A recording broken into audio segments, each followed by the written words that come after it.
Cupid's a Cycle by J.M. Gale. Chapter 1. Classes converged across the hall.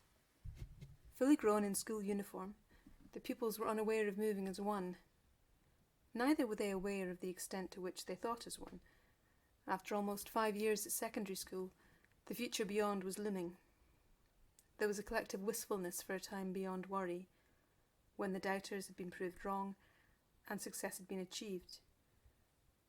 There was also the quiet fear that this might never happen. The soundscape filtered through the swing doors, taking with it the squeak of shoes against linoleum.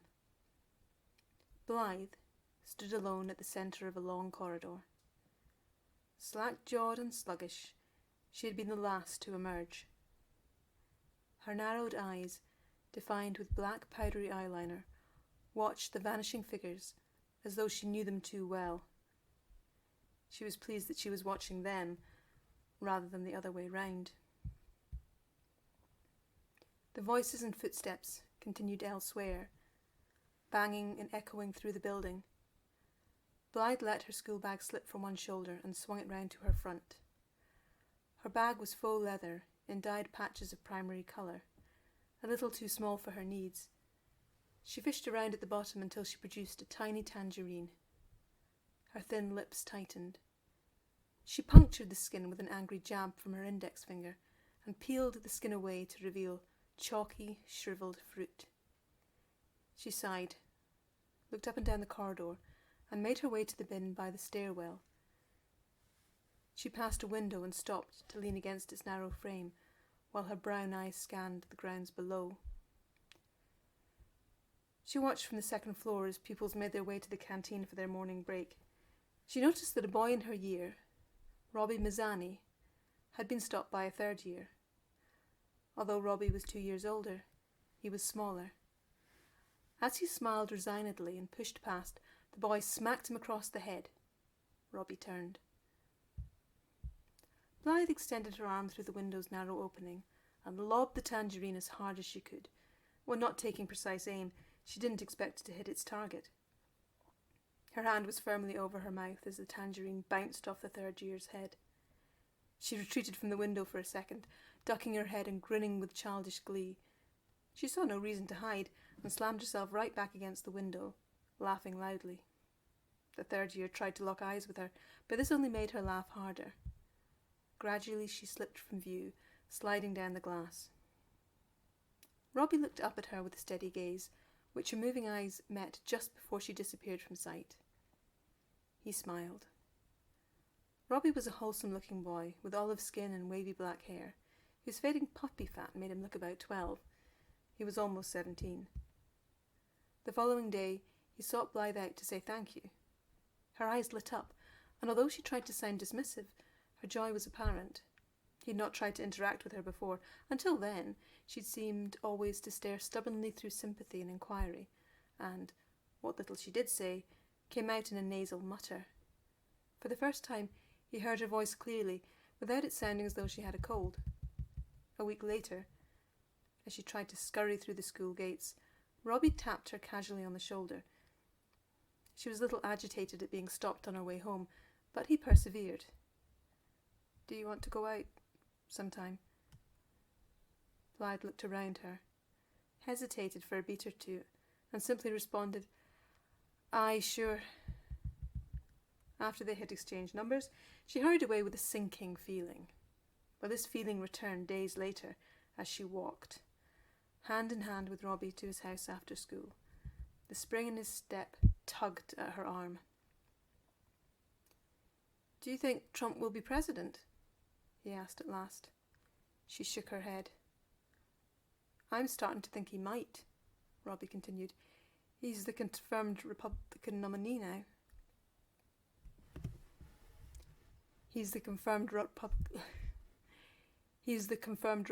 nominee now. She wrinkled up her nose. "Doesn't he mean he'll get in?" "No. Weird, though."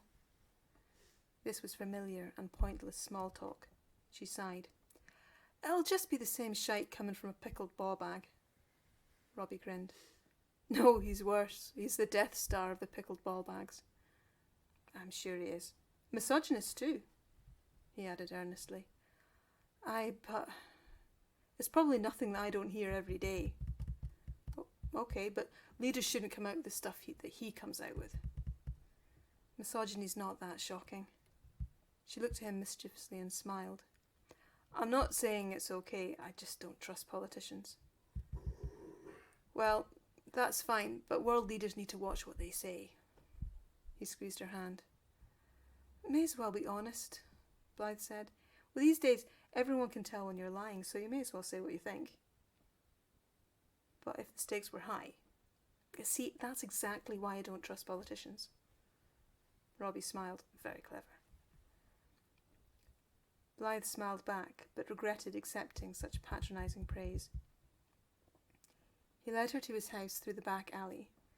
He revealed the hidden gate in his back garden. After nimbly scaling the fence and letting her in with a ceremonial flourish, as though its existence was a great secret now shared. Robbie's home was a narrow, slightly gothic old house that smelt of ginger and polish. She was led into a boxy hallway that contained a bookshelf protruding too far into the available space. She didn't want to meet his parents, but, moving through the house, she had the unsettling sense that their presence might be sprung on her. The lounge was as dark as the hall. Beyond the two small windows, overgrown shrubs tackled what limited light would otherwise have come in from outside, matched by huge plant pots that deflected light from within. Bookshelves stood against every other wall. Colourful rugs overlapped colourful rugs. The pristine TV was mounted high on the wall facing the sofa. In the silence, Robbie sat down beside her, put his arm around her shoulder and pulled her towards him. She wriggled free, looked up at him, and once again could only smile awkwardly. As she tilted her face upward, he kissed her, and although she was unprepared, she closed her eyes as though it was what she wanted. She smiled as she pulled away, feeling dampened to pulp as he stared at her with nothing to say, sure that her reticence was as sweet as his. Not at all. She wanted to shake the feeling off. It was constricting, not knowing what to say or do.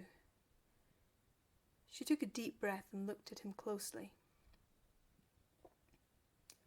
He waited for affection to come back to him. It would not. Nice is nice, but not enough. He video-called her at home after dinner. The connection on her laptop often cut out, but he managed to make a few suggestions for their next date. She didn't want him to visit her in the tower block, and she didn't want to head into the centre of Glasgow, and so, a few days later, she found herself, once again, making her way to his house. As she walked, it occurred to her that she was in no real hurry to reach her destination. Nerves had gathered, and they contained an element of dread. She wanted the nerves to go. She wanted to like him, but once again, his embraces felt awkward and uncomfortable. Later, on the pretext of making sure that she was safely home, Robbie Skyped her again. His cheerful round face beamed from the screen and Blithe relaxed. Save from his touch, she found she liked him more. "How's your mum?" he asked. "Aye, she's better, I think. We were out at the weekend and the battery on her scooter died. Halfway up the hill, loaded with bags and bags, she was stuck, like a fat duck brimming out of a pothole." Robbie scoffed and then stopped himself before Blithe continued. "So she gets out and starts pushing, but in no time she's getting looks. She's bent over sweating and red, puffing and gnashing."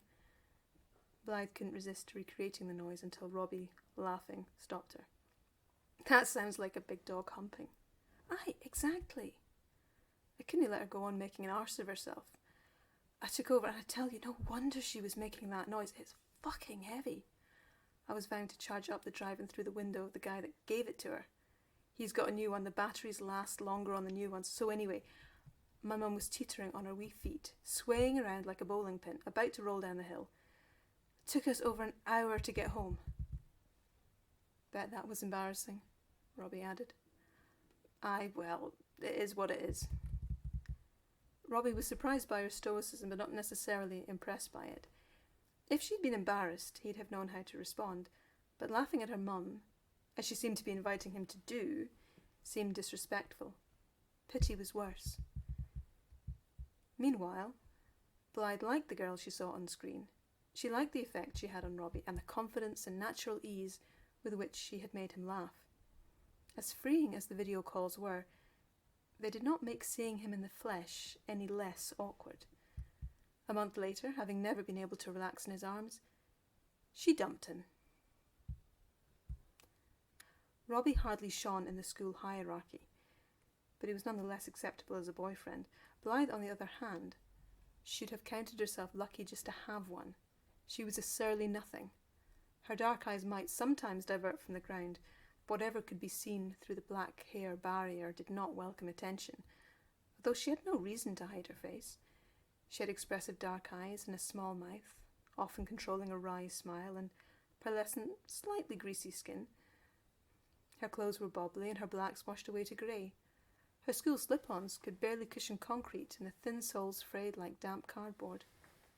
At school, the perception that she'd been punching above her weight was made abundantly clear as she was repeatedly asked, "You dumped him," no matter how many times she confirmed the truth.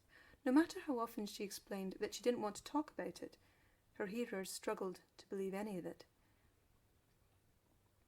Although dumping Robbie had been painful, in a few years she might barely have recalled it. Instead, it became something that would haunt her.